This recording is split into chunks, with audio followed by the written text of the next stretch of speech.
WBSSC group ডির পরীক্ষার প্রশ্নপত্র তোমরা যখন পাবে দেখবে যারা কোশ্চেন সেটার, যারা এই ধরনের কম্পিটিটিভ এক্সামগুলোর প্রশ্ন বানায়, তারা কিন্তু প্রশ্নগুলোকে 3টি ফেজে ভাগ করে দেন। এটা সমস্ত পরীক্ষার ক্ষেত্রে কিন্তু আমরা দেখেছি।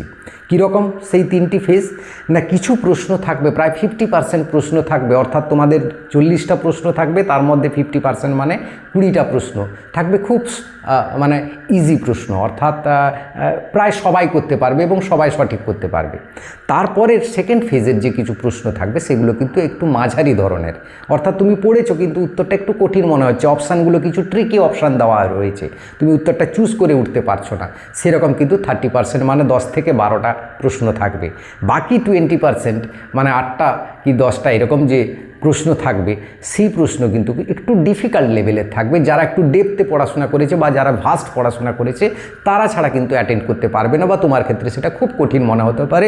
বা এরকম কিছু প্রশ্ন দেখবে তুমি যে এই প্রশ্নের উত্তর আমি কোনোদিন পড়িনি, বা এই প্রশ্নটাই আমি কোনোদিন পড়িনি, আমার কাছে নতুন মনে হচ্ছে। তো এই রকম ট্রিকি কোয়েশ্চেন মাঝারি মানে বা এই ডিফিকাল্ট প্রশ্নগুলো যে উত্তর তুমি একদমই জানো না, তোমরা কি করবে? আন্দাজে লাগাবে, কারণ নেগেটিভ মার্কিং নেই মানে সমস্ত প্রশ্নের উত্তর অ্যাটেন্ড করবে। এবং অনেকেই কি করবে, এই প্রশ্নপত্র 1-এর দাগ উত্তর জানি, গোল করে দিলাম, 2-এর দাগ উত্তর জানি না, সিটটা করে দিলাম, বা আন্দাজে করে দিলাম যে কোনো একটা ডি, তারপরে 3-এর দাগের উত্তরটা জানি সেটা করলাম, 4-এর দাগের উত্তরটা মনে হচ্ছে এইটা হবে সেইটা করে দিলাম, 5-এর দাগের উত্তরটা এভাবে করতে যেও না। এমসিকিউ যেগুলো কঠিন এমসিকিউ থাকে বা যার উত্তর আমি জানি না, তার উত্তরটা সঠিক করার জন্য একটা সায়েন্টিফিক পদ্ধতি রয়েছে।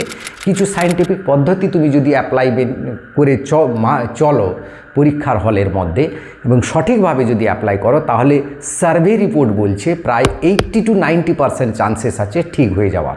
অর্থাৎ তুমি যেগুলো নিজে পেরেছো, করেছো, ঠিক করেছো, বাকি যেগুলো তুমি পারছিল না তাকে যদি সায়েন্টিফিক পদ্ধতি মেলে তুমি যদি সেই এমসিকিউগুলো অ্যাটেন্ড করো, তাহলে কিন্তু তুমি আউট অফ 40 তুমি কিন্তু 38 বা 39 এমনকি 40-এ 40 পেয়ে যেতেও পারো।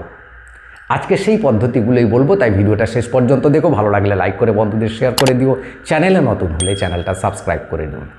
দেখো, তুমি যখন প্রশ্নপত্রটা পাবে, সেই প্রশ্নপত্রে দেখবে 1-এর দাগের প্রশ্নটা কিন্তু একটু ডিফিকাল্ট, তোমার জানা নেই উত্তর, তুমি কি করবে? আন্দাজে সেটাকে গোল করে দেবে যে কোনো একটা অপশানের মধ্যে। সেটা একদম করতে যেও না। প্রশ্নপত্র পাওয়ার পর তুমি কিন্তু পুরো প্রশ্নপত্রটাকে 1 থেকে 40 দাগের পর্যন্ত প্রত্যেকটা পড়ে যাও, এবং তার মধ্যে দেখবে 20% তোমার একদম ইজি মনে হচ্ছে, যেইগুলো একদম এক চান্সে ইজি মনে হচ্ছে পারবে উত্তর, তুমি কনফিডেন্ট, সেইগুলোকে তুমি শুধু কোশ্চেন পেপারে অপশানগুলো টিক দিয়ে দাও পেন্সিলে। এই কাজটা প্রথম করবে তুমি, এবং পুরো প্রশ্নপত্রটা পড়ে নেবে। দিলে তোমার কতগুলো ভালো কোশ্চেন, খারাপ কোশ্চেন, মাঝারি, কঠিন সমস্ত কিছু তোমার কিন্তু জাজমেন্ট হয়ে যাবে। তো তুমি যখন প্রথমেই ভালো কোশ্চেনটাকে করতে যাবে, প্রথম 20% বা 50%, 20টা কোশ্চেন বললাম যেটা, তখন তুমি সেগুলোকে ওএমআর শিট নিয়ে সেগুলোকে তুমি সেট করে নাও। প্রথম সেই 20টা কি 22টা সেগুলো তুমি সেট করে নাও। এই সেটটা করার পর তোমার মনের মধ্যে একটা কনফিডেন্স আসবে যে হ্যাঁ, আমি 50% উত্তর একদম 100% কারেক্ট করে ফেলেছি। এবার আসো মাঝারি মানের প্রশ্ন বা সে কিছু অঙ্ক যে থাকে যেগুলো তোমার ট্রিকি মনে হচ্ছিল, সেগুলোকে আসো। কারণ কেন এটা বলছি, তুমি যখন ইজি প্রশ্নগুলো করে উত্তরটাকে একদম রেডি করে ফেলবে, তুমি মনের মধ্যে কিছু কনফিডেন্স পাবে। সেই কনফিডেন্সটা তোমার মাঝারি মানের বা কঠিন প্রশ্নের উত্তর খুঁজে পেতে তোমাকে সাহায্য করবে।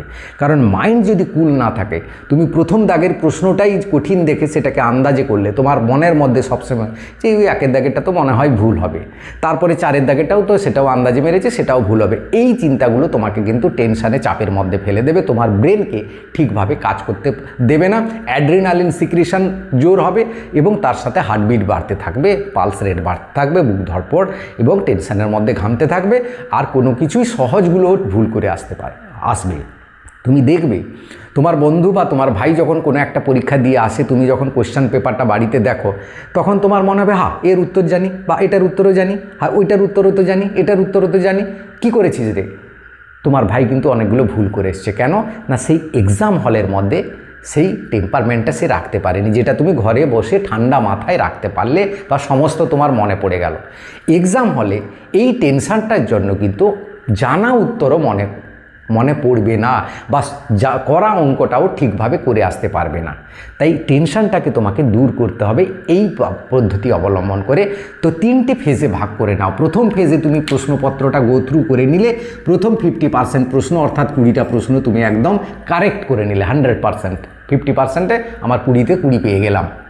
সেকেন্ড ফেজে চলে আসো, যেগুলো তোমার মনে হচ্ছে হ্যাঁ এর উত্তরটা পড়েছিলাম বা এই অঙ্কটা করেছিলাম, আমি এটা জানি, এটা করতে পারবো, সেগুলোকে নিয়ে চেষ্টা করো। যখন তোমার মাইন্ড ফ্রি হয়ে যাবে তুমি চেষ্টা করলে সেগুলো কিন্তু করতে পারবে, এবং সেই মাঝারি মানের সেকেন্ড ফেজের উত্তরগুলো পড়ো।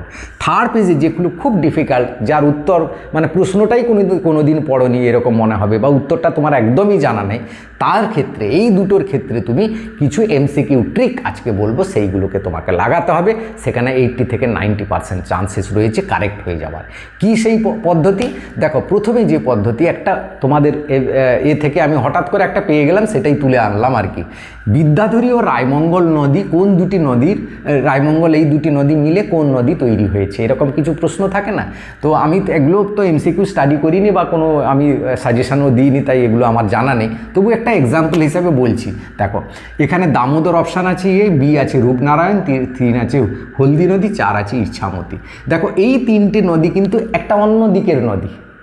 আমাদের পশ্চিমবঙ্গের ম্যাপে তোমরা দামোদর, রূপনারায়ণ, হলদি নদী কিন্তু একই দিকের নদী।